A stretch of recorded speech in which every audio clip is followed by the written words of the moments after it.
হরিকথায় ঠাকুরের গুণানুবাদের মধ্যে সময় কি করে চলে যায় এটা বোঝাই যায় না। যখন শুরু হয় না তার আগে মনে হয় কবে শুরু হবে কবে শুরু হবে, আর একবার শুরু হয়ে যায় না তারপরে দিনগুলো কি করে শেষ হয়ে যায় মনে হয় যে হাতের মুঠ থেকে বেরিয়ে চলে যাচ্ছে।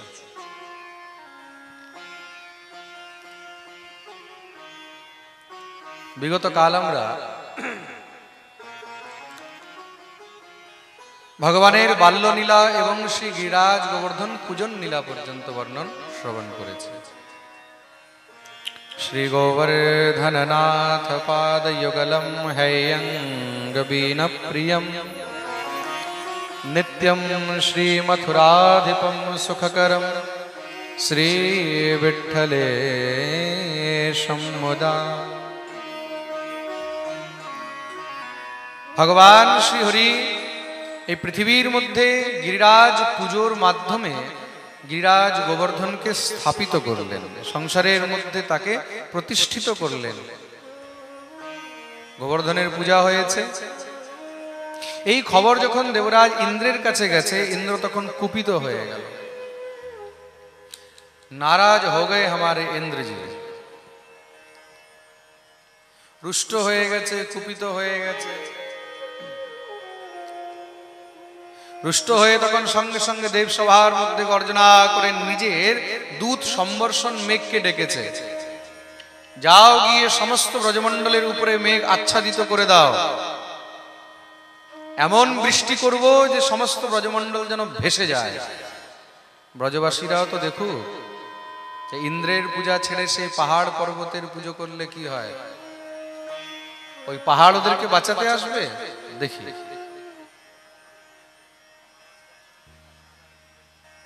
ওই পাহাড় কি বাঁচাতে আসবে? দেবরাজ ইন্দ্র তখন কুপিত হয়ে নিজের দূত সম্বর্ষণ মেঘকে পাঠিয়েছে। দেখুন এই সংসারের মধ্যে মানুষ রুষ্ট কখন হয়?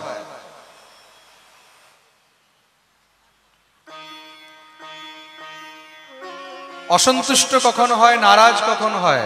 যখন নিজের স্বার্থের মধ্যে আঘাত লাগে তখনই কিন্তু মানুষ রুষ্ট হয়, চাহে সে মনুষ্য হোক আর চাহে সে দেবতা হোক।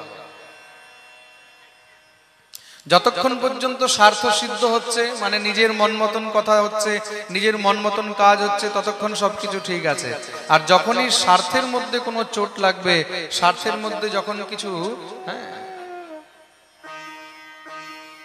তখনই কিন্তু মানুষ রুষ্ট হয়ে যায়। কেন? আমার মনের মতন কাজটা হলো না, আমার ইচ্ছে মতন কাজটা হলো না। তা দেবরাজ ইন্দ্র কি করেছে? ঘনঘোর বর্ষা আরম্ভ করে দিয়েছে। এমন বৃষ্টি আরম্ভ হয়েছে, সব ব্রজবাসীরা ভয় পেয়ে গেছে, গোবিন্দের কাছে দৌড়ে গিয়ে উপস্থিত। কৃষ্ণ কৃষ্ণ মহাভাগ তন্নাথম গোকুলম প্রভো ত্রাতুমর্হসি দেবান্নঃ কুপিতাদ ভক্তবৎসল। কৃষ্ণ কৃষ্ণ মহাবাহ তন্নাথম গোকুলম প্রভো, হে গোবিন্দ, তোমার কথা শুনে আমরা ইন্দ্রের পূজা বন্ধ করে গিরিরাজের পূজা আরম্ভ করেছি। কিন্তু তার জন্য মনে হয় দেবরাজ ইন্দ্র কুপিত হয়ে এমন বৃষ্টি শুরু করে দিয়েছে। আমাদের রক্ষা করো। ভগবান বললেন, চিন্তা করো না, আমরা যার পুজো করেছি, যাকে খাইয়েছি, যার এত আমরা সুন্দর প্রতিষ্ঠা করেছি, আমাদের রক্ষাও সেই করবে। চলো গিরিরাজের কাছে। সব ব্রজবাসীদেরকে নিয়ে ভগবান গিরিরাজ তটে গিয়ে উপস্থিত হলেন। দেখতেই দেখতে সেখানে ভগবান গিরিরাজকে দোনো হাতে উপরে তুলে নিয়েছে, আর তুলে নিজের বাম হস্তের কনিষ্ঠ আঙ্গুলের উপরে ধারণ করেছেন। সব ব্রজবাসীদেরকে ভগবান ডেকে নিলেন, চলে আসো সবাই, কোনো ভয় নেই। কৃষ্ণের প্রতি ব্রজবাসীদের এত বিশ্বাস যে কেউ এই এক সময়ের জন্য ভাবেনি যে যদি গিরিরাজ পর্বত গোবিন্দের আঙ্গুল থেকে পড়ে যায়। সবার মনের মধ্যে গোবিন্দের প্রতি এত নিষ্ঠা রয়েছে, এত বিশ্বাস রয়েছে। সব এক এক করে গিরিরাজের তটে গিয়ে উপস্থিত হয়ে গেল। নিজের নিজের যত পশু ছিল, গরু ছাগল থেকে নিয়ে সব নিয়ে উপস্থিত সেই গিরিরাজের তটে। অনঘোর বর্ষা আরম্ভ হয়ে গেছে।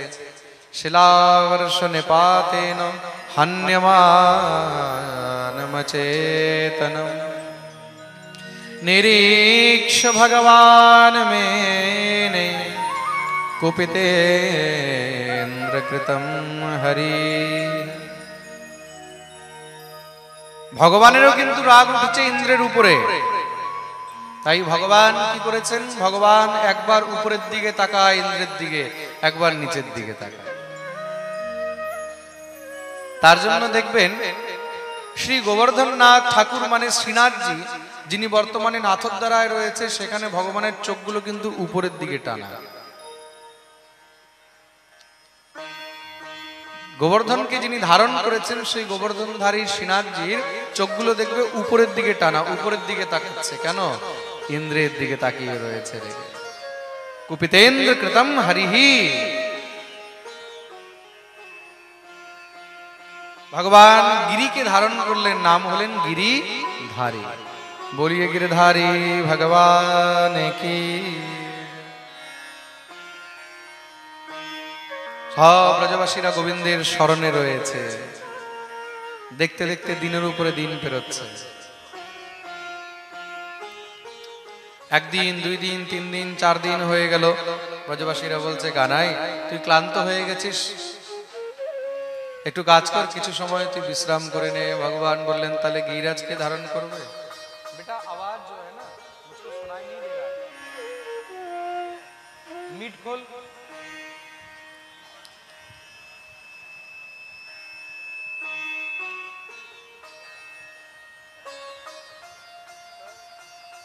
তাহলে গিরিরাজকে কে ধারণ করবে? সব ব্রজবাসীরা বলছে, তাহলে তুই কি মনে করিস একলা তোর মধ্যেই সামর্থ্য রয়েছে, শক্তি রয়েছে?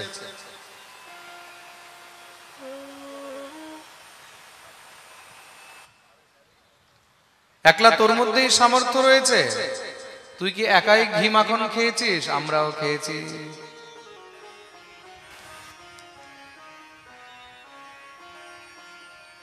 তুই হাত সরিয়ে নে, আমরা সবাই মিলে গিরিরাজকে ধারণ করে নেব। ভগবান বললেন, ঠিক আছে, তাহলে কি করে ধারণ করবে করো। সবাই নিজের নিজের ডান্ডা নিচে লাগিয়ে নিয়েছে। কানাই বলতে, তাহলে আঙুল সরাবো, সরিয়ে দে। ভগবান যখনই একটুখানি আঙুল ঢিলা করেছে, ঢিলা করতে সব ডান্ডাগুলো একদম চটর মটর শুরু হয়ে গেছে। আরে কানাই ধর ধর ধর ধর। কানাই সঙ্গে সঙ্গে আঙুল ঠেকিয়ে দিয়েছে। কি হলো? তোমরা যে বলছিলে যে আমরা ধারণ করব। বলে, কানাই আমাদের মধ্যে সেই শক্তি নেই যে গিরিরাজকে আমরা ধারণ করতে পারবো। একটা কথা বল, তোর মধ্যে এত শক্তি কোথার থেকে আসে? এত শক্তি কোথার থেকে পাস? ভগবান বললেন, জানো, কछु মাখন কো বল बढ़ो, कछु गोपन करी सहाय, श्री राधा की कृपा से मैंने गिरवर लियो उठा। कछु माखन को बल बढ़ो, कछु गोपन करी सहाय। কিছু তো এই যে ছোটবেলা থেকে ঘরে ঘরে গিয়ে আমি ননি খেয়েছি, তোমাদের মাখন খেয়েছি, সেই মাখনের বল। আর কিছু তোমাদের সবার সহযোগ রয়েছে। আর সব থেকে বড় বল হলো শ্রী রাধারানী। श्री राधा की कृपा से मैंने गिरवर लियो उठाए। রাধা কৃপাতেই আমি গিরিরাজকে উঠাতে পেরেছি, নইলে উঠাতে পারতাম না। ওহো, তাই বুঝি? তার মানে শুধু গিরিধারী নয়, তাহলে শ্রী রাধা গিরিধারী। বলি রাধা গিরিধারী লাল কি। ভগবান বললেন, চিন্তা করো না, যতদিন পর্যন্ত আমরা গিরিরাজের শরণে আছি আমাদের কিচ্ছু হবে না। সব ব্রজবাসীরা আনন্দে কীর্তন করছে, ও গিরিরাজ ধরণ প্রভু তোমারি শরণ। দিব্য ব্রজবাসীরা আনন্দে উন্মত্ত হয়ে গাইছে আর নৃত্য করছে, জয় হে গিরিরাজ, আমরা সবাই তোমার শরণে আছি। হে গোবিন্দ, আমরা তোমার শরণে আছি। আর যে গিরিরাজের শরণে থাকে, যে গোবিন্দের শরণে থাকে, তার কখনো কিছু অনর্থ হতেই পারে না। আচ্ছা দেখুন, কালকে আমাদের এখানে গিরিরাজ পুজো হলো। গিরিরাজ পুজো হওয়ার পরে যেরকম ওইখানে দাপর যুগে বৃষ্টি হয়েছে, এখানেও কিন্তু কালকে দেবরাজ ইন্দ্র ঝমাঝম বৃষ্টি করেছে। প্রত্যক্ষ কি না? আচ্ছা, এটা অনেক জায়গায় কিন্তু দেখা গেছে, যেদিন গোবর্ধন পূজা হয় সেই দিন কিন্তু বৃষ্টি মাঝে মধ্যে একটু একটু হয়েই যায়। কালকে তো একদম ধমাধম বৃষ্টি চলছে। মনে হচ্ছে দেবরাজ ইন্দ্র বোধহয় কালকেও একটু খচে গেছে বলে, দেখো তখনও আমার পূজা করেনি, এখনো আমার পুজো করছে না, গিরিরাজ পুজো করে চলছে, কিন্তু সাক্ষাৎ গিরিরাজ রয়েছে, তাহলে আমাদের ভয় কিসের?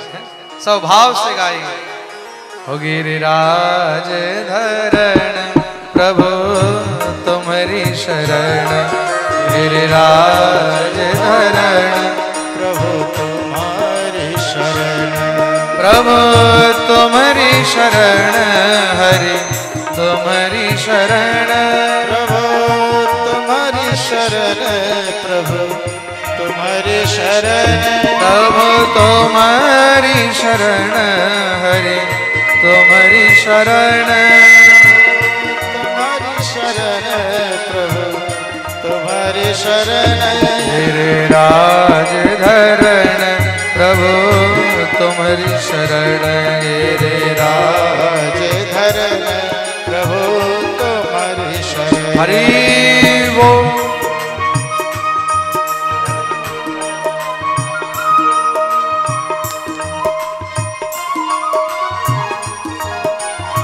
श्री राधे हरि बोल। श्री राधे जय हो।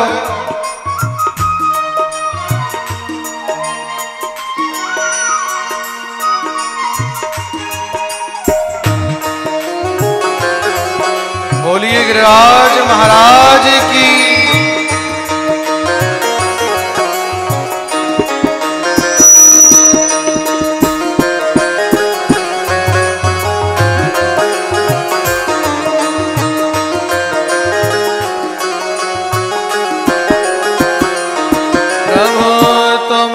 शरण हरि तुम्हारी शरण, प्रभु तुम्हारी शरण, हरि तुम्हारी शरण, प्रभु तुम्हारी शरण, हरि तुम्हारी शरण, प्रभु तुम्हारी शरण, हरि तुम्हारी शरण, हरि तुम्हारी शरण, मोहन तुम्हारी शरण, हरि तुम्हारी शरण, प्रभु तुम्हारी शरण, गिरिराज धरण प्रभु तुम्हारी शरण, गिरिराज धरण गाइए तुम्हारी शरण, प्रभु तुम्हारी शरण, हरि तुम्हारी शरण, प्रभु तुम्हारी शरण, प्रभु तुम्हारी शरण, हरि तुम्हारी शरण, गोविंद तुम्हारी शरण, हरि तुम्हारी शरण, तुम्हारी शरण, गिरिराज धरण प्रभु तुम्हारी शरण, गिरिराज धरण प्रभु तुम्हारी शरण, गिरिराज धरण प्रभु तुम्हारी शरण, गिरिराज धरण। दोनों हाथ ऊपर करके ताली सेवा करते हुए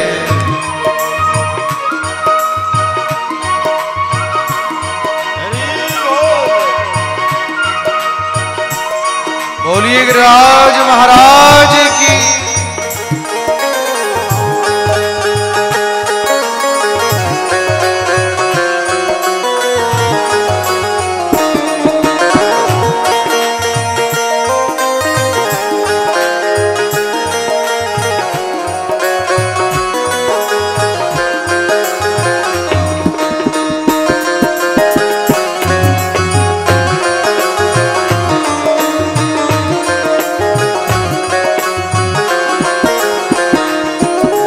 कोई न सहारा बिन तेरे, मेरा कोई न सहारा बिन तेरे, गिरिराज संवरिया मेरे, मेरा कोई न सहारा बिन तेरे गिरिराज सवरिया मेरे गिरिराज संवरिया मेरे गिरिराज सवरिया मेरे महाराज संवरिया मेरे महाराज सवरिया मेरे मेरा कोई न सहारा बिन तेरे नंदलाल संवरिया मेरे मेरा कोई न सहारा बिन तेरे नंदलाल सवरिया मेरे काटो जन्म मरण के फेरे नंदलाल संवरिया मेरे काटो जन्म मरण के गाइए नंदलाल सवरिया मेरे ओ नंदलाल संवरिया मेरे ओ नंदलाल सवरिया मेरे गोपाल संवरिया मेरे गोपाल सवरिया मेरे मेरा कोई न सहारा बिन तेरे नंदलाल संवरिया मेरे मेरा कोई न सहारा बिन तेरे जय हो गोपाल सवरिया मेरे मेरा कोई न सहारा बिन तेरे नंदलाल संवरिया मेरे मेरा कोई न सहारा बिन तेरे नंदलाल सवरिया मेरे नंदलाल संवरिया मेरे नंदलाल सवरिया मेरे ओ गोपाल संवरिया मेरे गोपाल सवरिया मेरे मेरा कोई न सहारा बिन तेरे नंदलाल संवरिया मेरे मेरा कोई न सहारा बिन तेरे जय हो लाल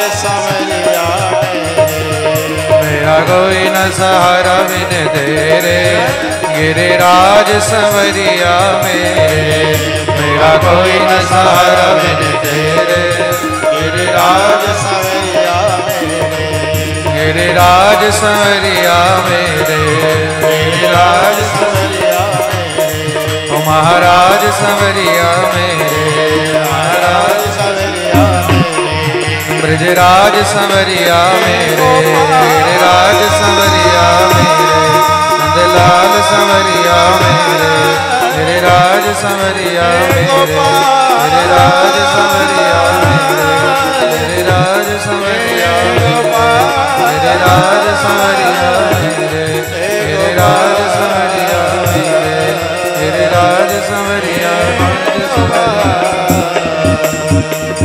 बोलिए गिरिराज महाराज की जय मेरा कोई न सहारा बिन तेरे ओ नंदलाल संवरिया मेरे देखते देखते 7 दिन হয়ে গেল 7 দিন 7 রাত্রি পর্যন্ত 7 বছরের কানাই 7 ক্রোশের গিরিরাজকে ধারণ করে রয়েছে দেবরাজ ইন্দ্র বর্ষা করতে করতে একদম নিস্তেজ হয়ে মূর্ছিত হয়ে গেল বেহোশ হয়ে পড়ে গেছে বর্ষা বন্ধ হয়েছে ভগবান সব ব্রজবাসীদেরকে বললেন সবাই এবার নিজের নিজের জায়গায় ব্রজবাসীরা সব গিরিরাজকে প্রণাম করে বাইরে বেরিয়েছে ভগবান বাইরে বেরিয়ে গিরিরাজকে রাখলেন সবাই গিরিরাজের জয় জয়কার করছে আর গোবিন্দের জয় জয়কার করছে কানাইকে বলল কানাই চলো ভগবান বললেন না এখনো কিছু কাজ বাকি আছে কিছু হিসাব কিতাব পুরো করে তারপরে আসবো তোমরা যাও ব্রজবাসীদেরকে পাঠিয়ে দিলেন। ভগবান একটি উঁচু সেই গিরিরাজ শিলার উপরে গিয়ে বসেছেন। দেবরাজ ইন্দ্র যখনই হোসে এসেছে, হোসে আসতেই সঙ্গে সঙ্গে দৌড়ে এসে ভগবানের চরণে পড়ে গেলেন। সমস্ত সব অভিমান একদম চূর্ণ হয়ে গেল। ইন্দ্রের সমস্ত মান ভগবান মর্দন করে দিলেন। বুঝে গেছে যাকে আমি বাচ্চা মনে করছিলাম সে বাচ্চা নয়, সে তো অনন্ত কোটি ব্রহ্মাণ্ডের নায়ক। দৌড়ে এসে চরণে পড়ে হাত জোড় করে সেখানে প্রার্থনা আরম্ভ করে দিয়েছে। ত্বয়েশানুগৃহীতোস্মি ধ্বস্তস্তম্ভ বৃথোদ্যমঃ ঈশ্বরম গুরুমাত্মানং ত্বামহং শরণং গতঃ। দিব্য ভগবানের স্তুতি করলেন। প্রভু, যদ্যপি আমি জানি যে আমার এই অপরাধ ক্ষমার যোগ্য নয়, তদপিও তুমি তো করুণা নিধান। শুনেছি যে একবার তোমার আশ্রয়ে আসে তুমি তার সমস্ত পাপ হরণ করে নাও, তুমি তার সমস্ত ভুলগুলোকে ক্ষমা করে দাও।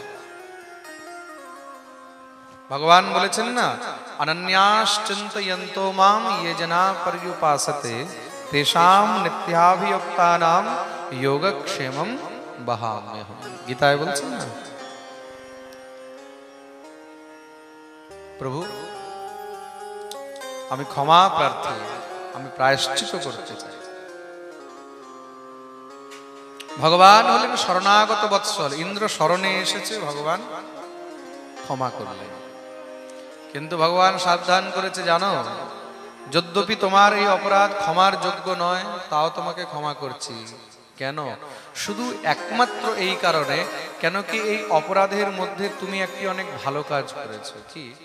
আমার যেই ভক্তরা আমার থেকে দূরে দূরে সব ঘুরে বেড়াতো না, তুমি 7 দিনের জন্য তাদেরকে আমার কাছে টেনে নিয়ে চলে এসেছো। তুমি 7 দিনের জন্য তাদেরকে আমার কাছে টেনে নিয়ে চলে এসেছো। আর আমার ভক্তকে আমার কাছে যে টেনে নিয়ে আসে, আমি তার সমস্ত অপরাধ ক্ষমা করি।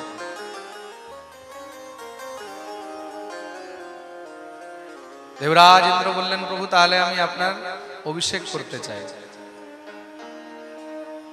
খুব সুন্দর ভগবানের স্বীকৃতি পেয়ে অভিষেক করা হয়েছে। ভগবানের দিব্য অভিষেক করে ভগবানের নতুন নামকরণ করলেন। কি? ইতি গো গোকুলপতিম গোবিন্দম অভিষেচ্য সঃ। যিনি গো আর গো বৃন্দদের রক্ষা করেছেন, এমন ঠাকুরের নাম রাখলেন গোবিন্দ। বলিয়ে গোবিন্দ ভগবান কি। ভগবানের নতুন নামকরণ হলো।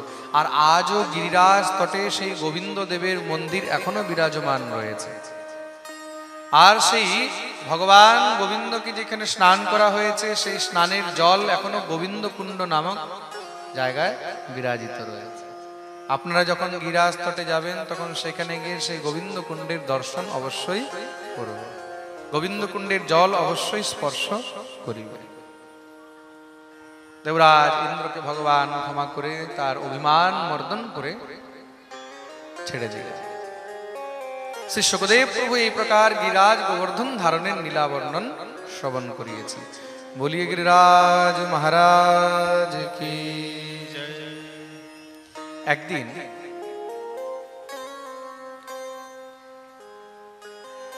ভগবান যমুনার তটে বটবৃক্ষের নিচে দাঁড়িয়ে রয়েছে। দেখতে দেখতে এখন সূর্যাস্ত হয়ে যাচ্ছে, চন্দ্র উদিত হবে, মানে আজকে শরৎ পূর্ণিমার রাত্রি আসছে। ভগবান সেই বনের মধ্যে, বৃন্দাবনের সেই বনকুসুম, সেই মল্লিকা ফুল ইত্যাদি গুলোকে দেখে বিচার করলেন, ওহো, আমি তো গোপীদেরকে কথা দিয়েছিলাম যে শরৎ পূর্ণিমা রাত্রিতে তোমাদের সবার মনের ইচ্ছা পূর্ণ হবে। তা ভগবানকে আজকে মনে করো। ভগবান পিতা রাত্রি শরদোৎফুল্ল মল্লিকা বিক্ষরন্তো মনশ্চক্রে যোগমায়ামুপাশ্রিতা। ভগবান অপিতা রাত্রি শরদোৎফুল্ল মল্লিকা, শারদীয় উৎফুল্ল মল্লিকার দর্শন করে আজকে ভগবানকে গোপীদের কথা মনে পড়ল। তাই ভগবান কি করেছেন, ভগবতী যোগমায়াকে এখানে আবাহন করেছে। কেন? মায়ার আশ্রয় ছাড়া ভগবানের কোনো লীলাই কখনো হয় না। মায়াকে, মায়া হলো ভগবানের লীলা সম্বাহক, লীলা সম্বাহিনী। তার জন্য মায়ারই একটি নাম হলো লীলা দেবী। তো মন দিয়ে শুনবে কিন্তু, বৈকুণ্ঠাধিপতি ভগবানের তিন পত্নী, ভূদেবী, শ্রীদেবী, আর তৃতীয় হলো লীলা দেবী। লীলাই হলো মায়া। মায়াকে অনুসন্ধান করেছে। ভগবতী যোগমায়ার সামনে এসে উপস্থিত, প্রভু আমার জন্য কি আদেশ? দেবী, আমি এখন নিজের এই মনুষ্য লীলার সব থেকে উৎকৃষ্ট লীলা করতে যাচ্ছি। এই কৃষ্ণ অবতারের সব থেকে উত্তম লীলা করতে যাচ্ছি। কি? আমি এখন রাসের লীলা করতে যাচ্ছি। এখান থেকে শ্রী শুকদেব প্রভু রাসের কথা আরম্ভ করলেন। তা প্রভু আমি কি করব? দেবী, এই রাসের মধ্যে যেন কোনো প্রকারে কোনো ব্যবধান না হয়, তার জন্য যতদিন পর্যন্ত, যতক্ষণ পর্যন্ত আমি না চাইব, ততক্ষণ পর্যন্ত যেন এই রাত্রি শেষ না হয়।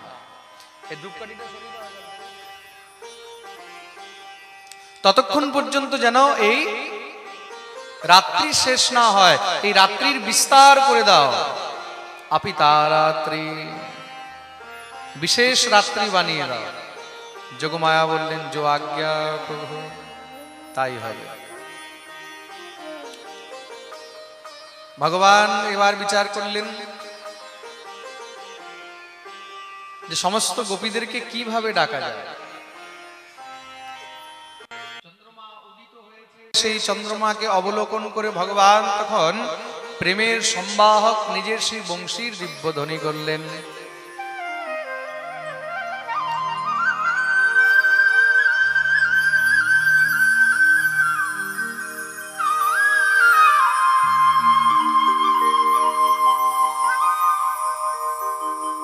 আজকে ভগবান নিজের প্রেমের উন্মাদিনী বংশীর এখানে ধ্বনি করেছে। যেই বংশীর ধ্বনি শুনে সমস্ত গোপীগণ পাগলের মতন দৌড়তে লেগেছে। নিশম্য গীতম তদনঙ্গবর্ধনম ব্রজস্ত্রিয়ঃ কৃষ্ণ গৃহীত মানস আজগ্মুরন্য়োন্যমলক্ষিতোদ্যমা সয়ত্র কান্তো জবলোলকুণ্ডলা। নিশম্য গীতম তদনঙ্গবর্ধনম সময়েতি নিশম্যেতি। ভগবত প্রীতির কামনার জন্য সমস্ত গোপীদের মধ্যে কাম যেন বর্ধিত হয়, সেই কাম বর্ধিনী বংশীর এখানে বাদন করলেন। তদনঙ্গবর্ধনম, তদ অনঙ্গবর্ধনম। আজকে দুপুর বেলায় এখানে যখন আমাদের চর্চা চলছিল, যখন স্টুডেন্টদের সঙ্গে আমাদের এখানে ক্লাস চলছিল, অনেক ভক্তরা এখানে ছিল, সেখানে একটি ছোট বাচ্চা একটা প্রশ্ন করেছিল, বলে মহারাজজি, কাম, ক্রোধ, লোভ, মোহ এইগুলোকে কি ত্যাগ করা যায়, সম্ভব? তখন আমি উত্তর দিয়েছিলাম যে এইগুলোকে ত্যাগ করা সম্ভব নয়। কেন? এইগুলো যদি শেষই হয়ে যায় তাহলে ভগবানকে পাওয়াও কিন্তু সম্ভব হবে না। ভগবানকে পেতে হলেও কামের দরকার রয়েছে। কাম ছাড়া ভগবানকে পাওয়া যায় না। গোপীরা কিভাবে ভগবানকে পেয়েছে? কামের দ্বারা। নিশম্য গীতম তদনঙ্গবর্ধনম তদ অনঙ্গবর্ধনম। শ্রী শুকদেব প্রভু এত সুন্দর করে এখানে বর্ণন করেছেন। আর রাসের মধ্যে, রাসের টিকাকারগণ এটার এত বিস্তৃত বর্ণন করেছে। অনঙ্গবর্ধন, অনঙ্গ মানে, অনঙ্গ হলো কামের একটি নাম। অনঙ্গ নাম কখন পড়লো খুব মন দিয়ে শুনবে। যখন কাম দেবাদিদেব মহাদেবের তপস্যা ভঙ্গ করতে গেছে, মহাদেব নিজের ক্রোধের দৃষ্টিতে তার দিকে যখন তাকিয়েছে, সেই তাকানোতেই সঙ্গে সঙ্গে কামের সেই দেহ জ্বলে ছাই হয়ে গেল। সব দেবতারা গিয়ে মহাদেবের কাছে প্রার্থনা করছে, প্রভু যদি কাম না থাকে তাহলে সংসার চলবে কি করে? মহাদেব বললেন, কথা তো ঠিক, কিন্তু এখন যা হওয়ার তা তো হয়ে গেছে, তাহলে সংসারের মধ্যে কামের ক্রিয়া কি করে হবে? তখন মহাদেব বললেন, আজ থেকে কাম দেহ ছাড়াই নিজের কাজ চালিয়ে থাকবে, অঙ্গ ছাড়া। তার জন্য নাম হলো অনঙ্গ। যে অঙ্গ রহিত, তার মানে কি? খুব সুন্দর কথা কিন্তু এখানে। যে মূর্খরা বলে যে এই রাস ভগবানের কাম লীলা, হ্যাঁ আমি জানি এরকম অনেক রয়েছে যাদেরকে শুধু মূর্খ বলা চলে, যারা ঠাকুরের এই লীলাকে নিয়ে তার মিস ইউজ করে, সেটা মানুষকে ভ্রমিত করে বোঝায়। সেই সব দুষ্টদের জন্য, সেই সব মূর্খদের জন্য খুব সুন্দর উত্তর। ভগবান এইখানে কামের লীলা করেননি, এটা হলো কাম বিজয়ের লীলা। ये काम की लीला नहीं है, ये काम के ऊपर काम के विजय की लीला है। যদি এখানে শ্রী সুখদেব প্রভু চাইতেন তাহলে বলতে পারতেন নিশম্য গীতম তদ কামবর্ধনম। কামবর্ধিনী বলেনি, কামকে রেখেছে, কিন্তু শব্দটা কি দিয়েছে? অনঙ্গ বর্ধিনী। অনঙ্গ মানে যেখানে দেহের কোনো প্রয়োজনই নেই। তার মানে রাস কি? এই রাস দেহাতীত সুখের জন্য করা হয়নি। কেন? এখানে দেহের কোনো প্রয়োজনই নেই। রাসের জন্য কোনো দৈহিক মিলন হয়নি, কোনো দৈহিক সুখ হয়নি। তাহলে কি বলছে? এখানে জীবাত্মার পরমাত্মার সঙ্গে মিলন আছে। স্পষ্ট ভাগবত বলছে। কিভাবে? একটু আগে বেড়ে দেখতে হবে। যখনই ভগবান বংশী বাদন করেছে, গোপীগণ সেই বংশীর ধ্বনি শুনেছে, শুনতেই সবাই পাগলের মতন দৌড়াতে লেগেছে। যে যা কর্ম করছিল সে সব ছেড়ে দৌড়াতে লেগেছে। দুহন্ত্যোভিয়ু কাশ্চিদ দোহম হিত্বা সমৎসকাঃ পয়োধিশ্রিত্য সংয়াব মনুধ্বাস্যা পরায়য়ু। কেউ গাভীর দুগ্ধ দহন করছে, যখনই কানে বাঁশির আওয়াজ পড়েছে সঙ্গে সঙ্গে সব ছেড়ে দিয়ে পালাতে লেগেছে। কেউ নিজের স্বামীর সেবা করছিল, শুশ্রূষন্ত্যঃ পতিন কাশ্চিদ অশ্নন্ত্যোপাস্য ভোজনম। কেউ রান্না করছিল, কেউ স্বামীর সেবা করছে, কেউ শ্বশুর শাশুড়ির সেবা করছে, কেউ নিজের বাচ্চাকে দুধ খাওয়াচ্ছে। যে যেই পরিস্থিতিতে, যে যেই অবস্থাতে রয়েছে, সবকিছু ছেড়ে ছাড়ে একদম গোবিন্দের জন্য দৌড়াতে লাগে। কেন? এই সময়, এই সুযোগ জীবনে আর দ্বিতীয়বার পাওয়া যাবে না। প্রেম সে বলো রাধে রাধে। শুধু তাই নয়, লিম্পন্ত্যঃ প্রমৃজন্তোন্যাঞ্জন্ত্যঃ কাশ্চ লোচনে ব্যত্যস্ত্রাবস্ত্রাভরণা কাশ্চিৎ কৃষ্ণান্তিকম ইয়ুঃ। কোন গোপী শৃঙ্গার করছে, তা শৃঙ্গার করতে করতে কি করলো? সেই ঠোঁটের লালি গালে মেখে চলে এসেছে, আর চোখের কাজল ঠোঁটে লাগিয়ে চলে এসেছে। সব ভুলে গেছে। এটাই কি? এই হলো কৃষ্ণ প্রেম, এই হলো প্রেমাস্পদ, যেখানে প্রেমের মধ্যে জীব নিজের পর্যন্ত জ্ঞান রাখে না, মানে নিজেকেই ভুলে যায়।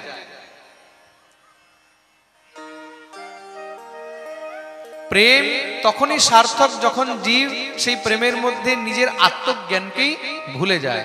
শুধু একমাত্র কৃষ্ণ দর্শন লালসা, শুধু কৃষ্ণকে পাওয়ার লালসা। এক গোপী যখন বেরিয়ে যাচ্ছে, তার স্বামী তার হাত ধরে টেনে নিয়ে ঘরে বন্ধ করে দিল। কোথায় যাচ্ছিস? আমাকে ছেড়ে রাত্রেবেলায় তুই কোথায় পালাচ্ছিস? যেতে দাও, আমার প্রাণ গোবিন্দ আমাকে ডাকছে। এই দিন আর পাবো না।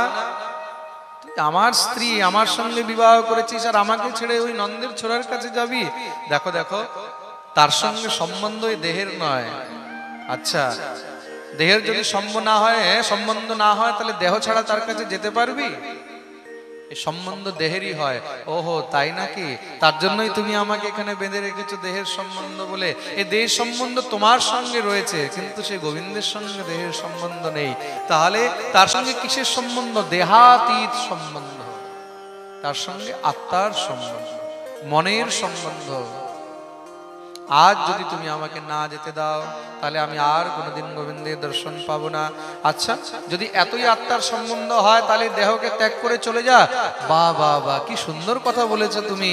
সঙ্গে সঙ্গে সে ঘরের ভিতর থেকেই নিজের দেহকে ত্যাগ করে দিল, দেহকে ত্যাগ করে নিজের আত্মা দ্বারা সব থেকে আগে গোবিন্দের কাছে গিয়ে উপস্থিত হয়ে গেছে। তার মানে কি, গোবিন্দের সঙ্গে মিলনের জন্য এই দেহের কোনো প্রয়োজন নেই। এই রাসের নীলা দেহাতীত নীলা, দৈহিক সুখের নীলা নয়। এটা হলো একমাত্র জন্ম জন্মান্তরে জীবের যে অভিলাষা গোবিন্দকে প্রাপ্ত করার, সেই অভিলাষা পূর্ণ হওয়ার লীলা। কিরকম? অনন্তকাল ধরে সেই সূর্যের তপিস, সূর্যের তাপে শরীর যদি তপ্ত হয়ে থাকে, আর তারপরে হঠাৎ করে যদি তাকে শীতল জল প্রাপ্ত হয়ে যায়, তখন যে আনন্দ পাওয়া যায়, তদ্রূপ যারা যুগ যুগ ধরে তপস্যা করছে, সেই তপস্যার তপে তারা তপ্ত হয়ে রয়েছে, আজকে গোবিন্দ রূপী সেই কোটি চন্দ্রের মতন সুশীতল ছায়ার মধ্যে গিয়ে তারা আজ নিজের জীবনকে ধন্য করে নিতে চায়। সমস্ত সব ব্রজগোপীরা সবকিছু ত্যাগ করে গোবিন্দের কাছে গিয়ে উপস্থিত হয়ে গেলেন। ভগবান বংশীধ্বনি করছেন, সব গোপীরা চারদিক দিয়ে গিয়ে গোবিন্দকে ধরে নিয়েছে, চারদিক দিয়ে ঘিরে দাঁড়িয়ে রয়েছে। ভগবান যখন গোপীদের দিকে তাকালেন, দেখে ভগবানও আশ্চর্য, মনে হচ্ছে আজকে বৃন্দাবনের বোধহয় একটাও গোপী বাকি নেই। ভগবান তো পরম কৌতুকী, সঙ্গে সঙ্গে বংশীধ্বনি বন্ধ করে গোপীদের দিকে তাকিয়ে দোনো হাত জোড় করে বলছেন, স্বাগতম वो মহাভাগা প্রিয়ম কিম করবাণি বহ ব্রজস্যানাময়ম কচ্চিদ ব্রুতাগমন কারণম। আসো আসো, তোমাদের সবার স্বাগত জানাই। দেখুন, কেউ যখন আপনার ঘরে যায় না, তখন আপনাকে এটা দায়িত্ব, এটা আপনার কর্তব্য তার স্বাগত করো, সে যে কেউ হোক না কেন। তো গোবিন্দ ডেকেছে, সবাই এসেছে, তো ভগবান কি করছেন? সবার স্বাগত করছেন। স্বাগতম वो মহাভাগা প্রিয়ম কিম করবাণি, আসো আসো, তোমাদের সবার স্বাগত। হে প্রিয়গণ, তোমরা এখানে কেন এসেছো? ওরে বাপ, এ আবার কোনো প্রশ্ন হলো? শুনেই তো একদম গোপীদের মাথা খারাপ। ऐसा रसिक, ऐसी रसीली महाराज विचार को रखने वाला दुनिया में कोई दूसरा नहीं होगा। गोपियों को बुलाने के बाद भी जो उनसे छलावा करे, গোপীদেরকে ডেকেও তাদেরকে বলছে তোমরা এখানে কেন এসেছো। এখন কি জবাবটা দেওয়া উচিত? আপনি কাউকে নিমন্ত্রণ করেছেন, আমার বাড়িতে আসবেন, এখন সে চলে এসেছে, তারপরে এবার যদি জিজ্ঞাসা করে আপনি কেন এসেছেন,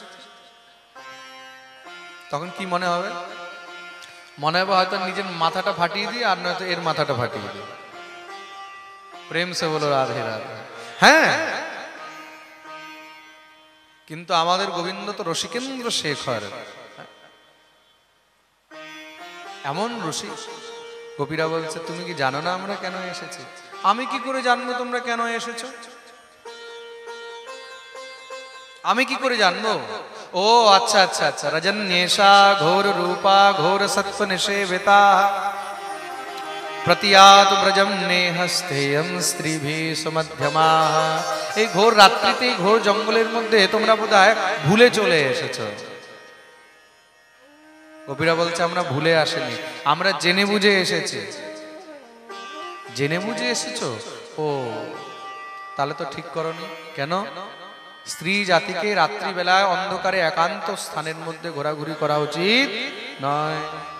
তোমরা এই ঘোর জঙ্গলের মধ্যে, ঘোর রাত্রিতে, ঘোর অন্ধকারে এখানে কি করছো? যাও যাও, নিজের নিজের ঘরে ফিরে যাও। মাতরঃ পিতরঃ পুত্রা ভ্রাতরঃ পতয়শ্চ বহঃ বিচিন্বন্তি পশ্যন্তি মা ক্রডবম বন্ধু সাধ্বসম। স্ত্রী জাতির কর্তব্য কি? নিজের মাতা পিতার সেবা করবে, ভাই বন্ধুর সেবা করবে, স্বামীর সেবা করবে, সন্তানের লালন পালন করবে। আর তোমরা সব ছেড়ে দিয়ে এখানে চলে এসেছো। গোপীরা বলছে তুমি কি জানো না আমরা কেন এসেছি? বারবার যে আমাদেরকে বলছে, আমরা মায়েরও সেবা করি, বাবারও সেবা করি, স্বামীরও সেবা করি, কিন্তু আজকে কেন এসেছি সেটা কি তুমি জানো না? আমাদেরকে বলতে হবে। ও, বুঝে গেছে। দৃষ্টম বনম কুসুমিতম রাকেশ কর রঞ্জিতম। ও, তোমরা বোধহয় এই রাত্রিবেলায় বনফুল দেখতে এসেছো। অনেকের ইচ্ছা হয় না রাত্রিবেলায় ফুল কি করে ফোটে একটু দেখি। বনের ফুল দেখতে এসেছো তোমরা, তাই নাকি? কিন্তু বনের ফুল তো দেখা হয়ে গেছে, তাহলে চলে যাওয়া উচিত।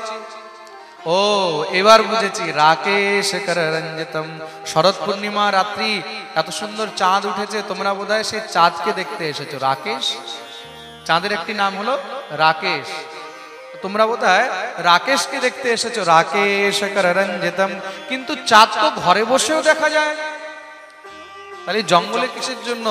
আচ্ছা আচ্ছা আচ্ছা, বুঝতে পারছি। যমুনা নীললীলৈজ তরু পল্লব শোভিতম, তোমরা মনে হয় এই রাত্রির অন্ধকারে চাঁদের আলোর মধ্যে যমুনার সেই নীল জল দেখতে এসেছো। তোমরা মনে হয় যমুনার সেই নীল জল দেখতে এসেছো। কেন? নীল জলের উপরে চাঁদের আলো পড়বে, তখন দেখতে কেমন লাগবে? যমুনা নীললীলৈজ, কিন্তু যমুনাও তো দেখা হয়ে গেছে। ও তাই মনে হয় তোমরা ব্রজের তরু পল্লব শোভিতম, এই গাছপালাগুলো দেখতে বেরিয়েছো না? দেখা যদি হয়ে থাকে তাহলে এখনো সময় রয়েছে, নিজের নিজের ঘরে ফিরে যাও, নলে সংসারে বহুত নিন্দা হবে। মানুষ বলবে দেখো এই গোপীরা পরপুরুষের কাছে দৌড়ে চলে গেছে। সব গোপীগণ গোবিন্দকে বলছে, প্রভু যা বলার হয়ে গেছে। বলে হ্যাঁ, তাহলে আমরা কিছু বলবো? বলো। তুমি বললে যে পরপুরুষ, এই সংসারে পরপুরুষ কে?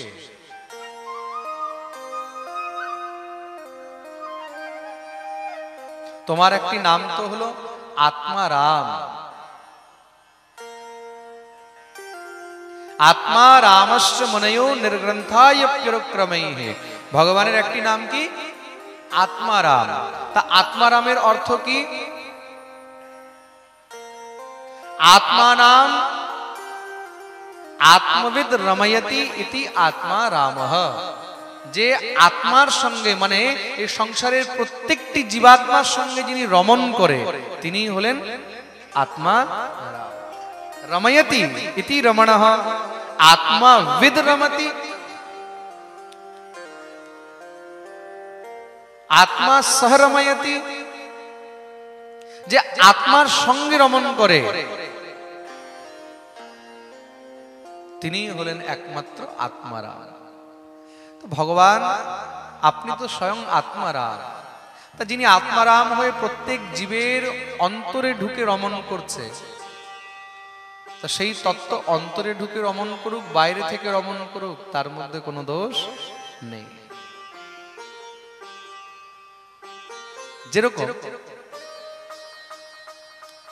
কাষ্ঠ হয় না, কাঠ, কাঠের মধ্যে কিন্তু আগুন থাকে, কিন্তু কখনো দেখা যায়? কাঠের মধ্যে আগুন থাকে, অগ্নি তত্ত্ব থাকে, কিন্তু সেই অগ্নিটা কখনো কাঠের মধ্যে দেখা যায় না। তাহলে যদি সেটাকে দেখতে হয় কি করতে হবে? তাকে জ্বালাবার প্রয়োজন নেই, সেই কাঠের সঙ্গে যখন আরেকটি কাঠের ঘর্ষণ করবে তখন দেখবে ঘর্ষণ করতে করতে তার মধ্যে থেকে আগুন বেরিয়ে গেছে। তার মানে কি? সেই ঈশ্বর প্রত্যেকের কিন্তু ভিতরে রয়েছে, কিন্তু বহির্গত রূপে কেউ দেখতে পাচ্ছে না। ভগবান প্রত্যেকের ভিতরে থেকে কিন্তু অদৃশ্য রূপে রমণ করছে। সে যদি দৃশ্য রূপে রমণ করে তখন কি বলছে? তখন গিয়ে আনন্দের অনুভূতি হয়, তখন গিয়ে রসের উপাদান হয়, আর যেখানে রসের উপাদান হয় সেখানে রাস শুরু হয়ে যায়। প্রভু তোমার নাম নিয়ে যদি বদনামও হয়ে যায়, তার মধ্যেও আমাদের অহোভাগ্য অহোভাগ্য। এই সংসারের জন্য বদনাম হলে তখন হয়তো মরে যেতে মন করবে, কিন্তু তোমার নামের সঙ্গে যদি বদনাম হতে পারি তাহলে সেটাও আমাদের জন্য অনেক বড় সৌভাগ্য। আচ্ছা, কাউকে যদি বলে এই ছেলেটা দেখো খুব মেয়ে পাগল, অমুক মেয়ের জন্য পাগল, শুনতে কেমন লাগবে? আচ্ছা, কোনো মেয়েকে যদি বলা হয় এই মেয়েটা তো একদম ছেলে পাগল, ওই ছেলেটার জন্য একদম পাগল হয়ে রয়েছে, শুনতে কেমন লাগবে? আর সেই জায়গায় যদি বলে জানো এই মেয়েটা না একদম ঠাকুর পাগল, একদম গোবিন্দের জন্য পাগল, কৃষ্ণের জন্য পাগল, গৌর হরির জন্য পাগল, আচ্ছা এটা শুনতে ভাল লাগবে না সংসারের কোনো ছেলের জন্য পাগল শুনতে ভাল লাগবে? হ্যাঁ, কোনটা ভাল লাগবে? ঠাকুরের জন্যই তো। তার নাম নিয়ে যদি বদনামও হয়ে যায় তাহলে তার মধ্যে আমাদের সুনাম রয়েছে। প্রেম সে বলো রাধে রাধে। কেন? কেন কি সোনারের দোকানের মধ্যে যে ধুলোগুলো হয় না, সেই ধুলোগুলোরও দাম থাকে। হ্যাঁ, সোনার দোকানের ধুলো কিন্তু হাজার হাজার টাকা কেজি বিক্রি হয়, জানো? তা আমাদের ঘরে ধুলো কেন বিক্রি হয় না? কেন কি সেই ধুলারও দাম রয়েছে। তদ্রূপ একটি সাধারণ সেই সোনারির দোকানের ধুলোর যদি দাম থাকে, তাহলে যে আমাদের অনন্ত কোটি ব্রহ্মাণ্ডে একমাত্র রত্ন সেই গোবিন্দ, তাহলে তার সেই চরণ ধুলোর কত দাম রয়েছে। সেই ধুলোর কি কোনো তুলনা হয়? হে প্রাণবল্লভ, আজকে আমরা তোমার সেই চরণ রজের আস্বাদন করতে এসেছি।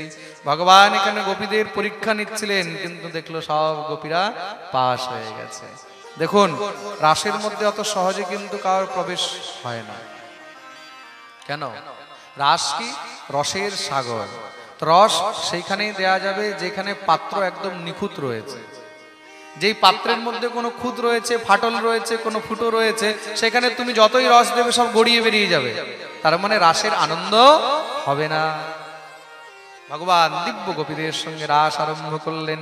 বাহু প্রসার পরিরম্ভে করাল কোর নিভিস্তনাল ভন নরমন খাগ্রপাতে হক্ষেল্যাবলোক হসিতৈর্ব্রজ সুন্দরী उत्तम भयन रतिपतिम रमयाञ्चकार। গোপীদের সঙ্গে দিব্য রাস আরম্ভ করেছেন। নাম হলো রাস বিহারী। বলি রাস বিহারী ভগবান কি। রাস কিভাবে হচ্ছে? কখনো কোনো গোপীর ভগবান গিয়ে বেণী বানাতে লেগে যায়, কখনো গিয়ে কারোর বেণী খুলে দেয়, কখন গিয়ে কারোর খোপা বেঁধে দেয়, কারোর খোপা খুলে দেয়, কখন গিয়ে কারোর খোপার মধ্যে গিয়ে একটি ফুল লাগিয়ে দেয়, কখনো গিয়ে কাউকে কোলে নিয়ে নৃত্য করতে শুরু করে দেয়। আর এটাই হলো রাসের বিলাস। এই আনন্দের মধ্যে পড়ে কি হয়েছে? গোপীদের অভিমান হয়ে গেছে। ওই যে আমি বলেছি না, বেশি সুখ হলেও আবার অভিমান হয়ে যায়। তা সাংসারিক সুখ নয়, এখানে তো সাক্ষাৎ গোবিন্দের সুখ পাওয়া যাচ্ছে। অনন্ত কোটি ব্রহ্মাণ্ড নায়ক, যিনি নিজের কোলে সংসারকে উঠিয়ে রেখেছে, তার সাক্ষাৎ সেই দিব্য রস আস্বাদন যখন গোপীরা করছে, তাদের মনে অভিমান আসতেও পারে। তো অভিমান এসে গেছে। কিসের অভিমান এসেছে? অভিমান হলো, দেখো, সংসারের অধিনায়ক সবকিছু ছেড়ে দিয়ে শুধু আমাদের সঙ্গেই দিব্য নীলা বিলাসে মস্ত হয়ে রয়েছে। তার মানে কি? এই পৃথিবীর মধ্যে আমরাই হলাম সর্বশ্রেষ্ঠ, এই জগতের মধ্যে আমরাই হলাম শ্রেষ্ঠ। আর যখন অভিমান উৎপন্ন হলো, ভগবান দেখলেন, ওহো, যেখানে অভিমান আছে সেখানে তো আমি থাকতে পারি না। যাহা কাম তাহা রাম নহি, যাহা রাম তাহা নহি কাম। যেখানে অভিমান এসে গেছে সেখানে ভগবান থাকতে পারবেন না। সঙ্গে সঙ্গে ভগবান কি হলেন? অন্তর্ধ্যান হয়ে গেলেন। অন্তর্হিতে ভগবতী সহসৈব ব্রজাঙ্গনা অতপ্যস্তমচক্ষাণ করণ্য ইব ইউথপম। ভগবান যখনই অন্তর্ধ্যান হলেন, সব গোপীরা নিজের মধ্যে আর গোবিন্দকে দেখতে পাচ্ছে না। একজন আরেকজনকে জিজ্ঞাসা করছে, সখী, তুই গোবিন্দকে দেখেছিস? তুই কানাইকে দেখেছিস? কেউ যখন আর উত্তর দিতে পারে না, সখীরা তখন কাঁদতে লেগেছে। কাঁদতে কাঁদতে বৃক্ষ, তরু, লতা, গুল্ম তাদেরকে গিয়ে জিজ্ঞাসা করছে। দৃষ্টো বহ ক্বচিদস্বত্থ প্লক্ষণ্যগ্রোধনো মনঃ নন্দসূনুর্গতো হত্বা প্রেমহাসাবলোকনে। হে বৃক্ষ, হে তমাল, হে অশ্বত্থ, হে প্লক্ষ, হে বিল্ব, তোমরা কি দেখেছো সেই প্রাণ গোবিন্দকে, সেই নন্দনন্দনকে? যখন কোথাও কোনো উত্তর পায় না, গোবিন্দকে খুঁজতে খুঁজতে সব গোপীগণ যমুনার সেই বিধির মধ্যে, সেই ব্রজের কুঞ্জের মধ্যে ঘুরতে ঘুরতে সেবা কুঞ্জে উপস্থিত হলো। সেখানে গিয়ে দেখছে দুটি চরণ চিহ্ন রয়েছে। একটি হলো গোবিন্দের, আরেকটি কোনো গোপীর চরণ চিহ্ন। দেখেই মনে মনে বিচার করছে, গোবিন্দ আমাদেরকে ছেড়ে চলে গেছে, কিন্তু নিশ্চয়ই কোনো বিশেষ গোপীকে সঙ্গে নিয়ে গেছে। তাই বিশেষ গোপীকে ভগবান আমাদেরকে পরিত্যাগ করেও যাকে ত্যাগ করেনি, শ্রী শুকদেব প্রভু বর্ণন করছেন, অনয়ারাধিত নূনম ভগবান হরিരീশ্বর হয়ন্ন বিহায় গোবিন্দ প্রীতয়া মনয়দরঃ। অনয়া রাধিত নূনম ভগবান হরিരീশ্বর। ভাগবতের মধ্যে কোথাও কিন্তু রাধা নাম নেওয়া হয়নি, খুব মন দিয়ে শুনবে। স্কন্দ পুরাণের মধ্যে কিন্তু রাধারানীর খুব বর্ণন রয়েছে।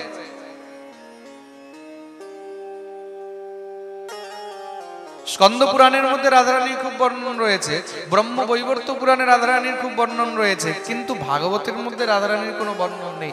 কিন্তু প্রত্যক্ষ রূপে না, অপ্রত্যক্ষ রূপে এখানে শ্রী শুকদেব প্রভু নাম নিয়ে নিয়েছে। বলছেন শ্রী শুকদেব প্রভু রাধারানীর নাম কেন নেয় না?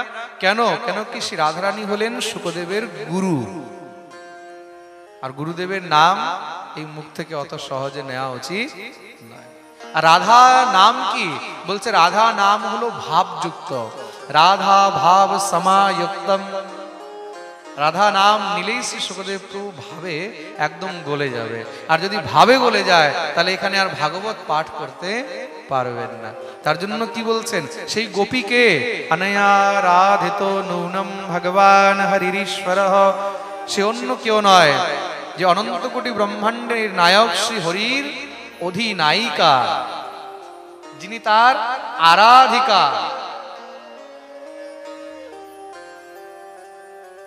গোবিন্দের একমাত্র আরাধিকা কে? বলছে তস্মাৎ আত্মাস্তি রাধিকা। গোবিন্দের একমাত্র আত্মা হলো কে? গোবিন্দের একমাত্র আরাধিকা কে? বলছে তিনি হলেন শ্রী রাধা রানী। বলি রাধা রানী কি? তার মানে নিশ্চয়ই রাধা রানীকে নিয়ে গেছেন।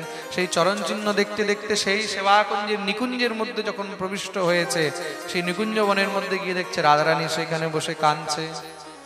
গোপীরা সব দৌড়ে গিয়ে ঘিরে বসেছে।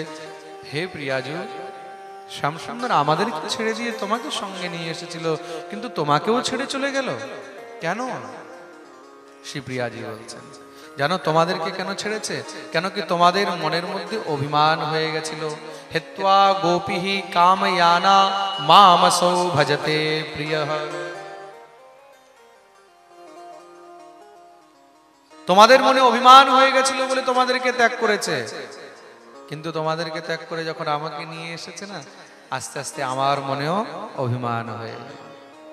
কি অভিমান হয়েছে দেখো, গোবিন্দ সবাইকে ছাড়তে পারে কিন্তু আমাকে ছাড়তে পারে না।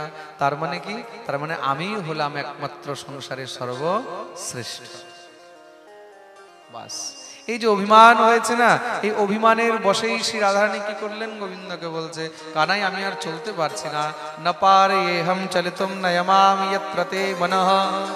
অনেক সময় হয় যখন আমরা বেশি ভালোবাসা করি, যখন আমরা বেশি আদর করি, তখন আদরের মধ্যে কি হয়, অনেক সময় মান অভিমানও হয়ে যায়। তা সেই প্রেমের মধ্যে শ্রী প্রিয়াজুর অভিমান হয়ে গেছে, আমি আর চলতে পারছি না, আমাকে একটু কোলে করে নিয়ে চলো। এটা কি? এটা হলো প্রেমের একটি ভাব, অভিমান। কিন্তু সেটা ঠিক ছিল, আমাকে কোলে করে নিয়ে চলো, এই জিনিসটা ঠিক ছিল, কিন্তু মনের মধ্যে যে এটা এসেছে যে আমি হলাম সর্বশ্রেষ্ঠ, এটাই খারাপ হয়ে গেছে।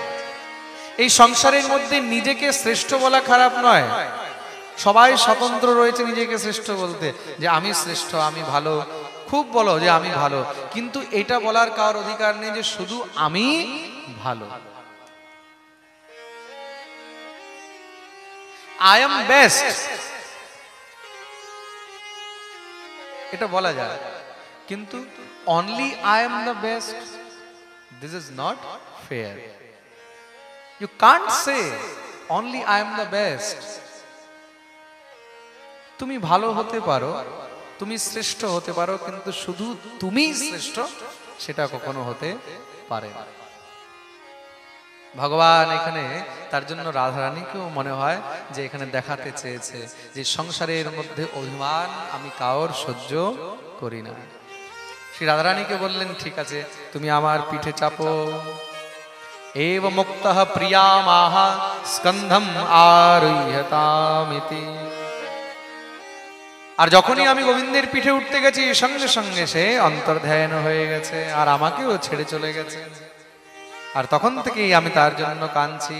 হানাথ রমণ প্রেষ্ঠ ক্বাসি ক্বাসি মহাভুজঃ দাস্যাস্তে কৃপণায়া মে সখে দর্শয় সন্নিধিম। তাহলে হে প্রিয়াজি, তাকে কিভাবে পাওয়া যাবে বলো? এই রাসের আনন্দ থেকে তো আমরা বঞ্চিত হয়ে গেলাম। শ্রী রাধারানী বললেন, শুনেছি যেখানে যেখানে তার গুণগান হয়, যেখানে যেখানে তার কীর্তন হয়, সে সেখানে দৌড়ে চলে আসে। তাহলে চলো আমরা সবাই যমুনার তটে বসে সেখানে সেই প্রাণ গোবিন্দের গুণগান করি, সমস্ত সব গোপীদেরকে নিয়ে। পুনঃ পুলিনমাগত্যা কালিন্দ্যাঃ কৃষ্ণ ভাবনাঃ সমবেতা জগুঃ কৃষ্ণম তদাগমন কাঙ্ক্ষিতাঃ। কৃষ্ণকে পাওয়ার আকাঙ্ক্ষায় সমস্ত সব গোপীগণকে নিয়ে শ্রী রাধারানী যমুনার পুলিনে গিয়ে উপস্থিত হলেন। আর সেখানে গিয়ে দিব্য গীত আরম্ভ করেছেন, গোবিন্দের গুণগান শুরু করেছেন, যাকে আমরা গোপী গীত বলে থাকি। আসুন আমরা সবাই মিলে গোপী গীতের কিছু লাইন শ্রবণ করব। ভাগবতের এই রাশি হলো আর গোপী গীতি হলো সার। জয়তিধিকম জন্মনা ব্রজ শ্রয়ত ইন্দিরা শাশ্বতগ্রহে দৈতদেশতা দীক্ষতা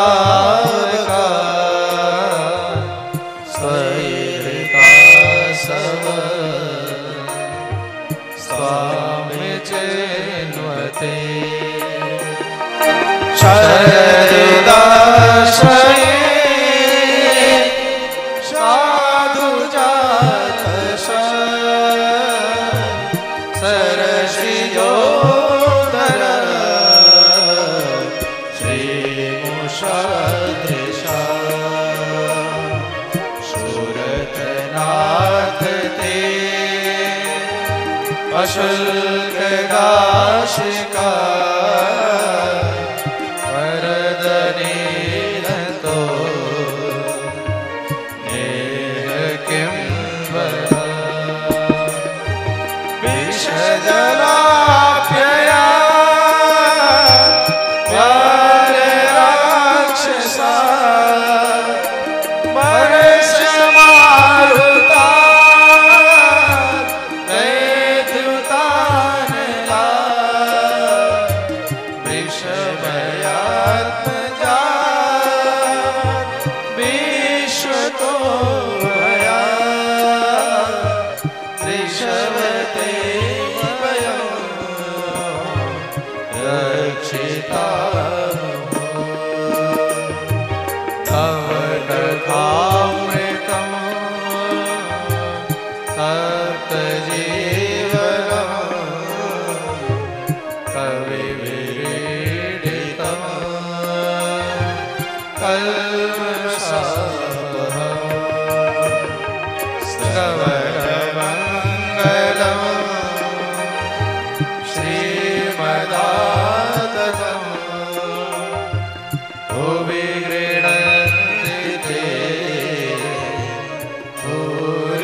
यत्ते सुजात चरणाम्बुरहं स्तनेषु भीताशने प्रियदधि महिकर्कशेषु तेनाटवीमटसि तद्व्यथतेन किंस्विद् कुरुपादिभिर्भ्रमति धीर्भवदा यशाम्नः দেখতেই দেখতে মহারাজ সমস্ত গোপীগণ করুণ ক্রন্দন করতে করতে যখন গোবিন্দকে ডাকছে, ভগবান আর থাকতে পারলেন না। কেন? প্রভু দেখেছেন যে যতক্ষণ অভিমান ছিল ততক্ষণ আমি ছিলাম না, এখন অভিমান চলে গেছে, তার মানে এখন আমাকেও আসতে হবে। সঙ্গে সঙ্গে তাসাবিরভূৎসরি স্ময়মান মুখাম্বুজঃ পীতাম্বরধরঃ সগবি সাক্ষান্মন্মথ মন্মথঃ।